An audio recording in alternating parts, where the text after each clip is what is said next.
Hiya, and welcome to another episode of Trending. Here are the digital and social media stories that have got people talking this week.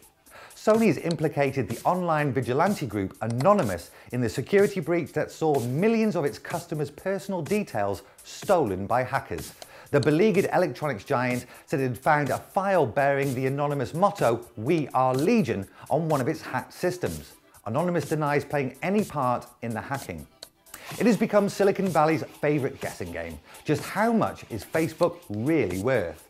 This week's report suggests from the States that the social networking giant could be valued as high as $100 billion by spring 2012. The Wall Street Journal claims the company is on course to make profits of $2 billion this year.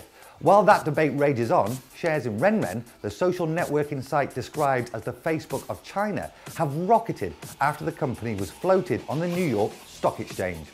Renren raised £448 million on its first day of trading. Amazon is believed to be readying a rival to the iPad. Manufacturers in Taiwan are said to be gearing up to produce 800,000 Amazon tablets in the second half of this year. Now it's time for Trending's Talking Point, and this week, it's the role social media played in reporting the world's biggest news story. The death of Osama bin Laden has dominated TV, press and radio reports. But before Barack Obama announced on television that the world's most wanted man had been killed, the news had already broken on Twitter.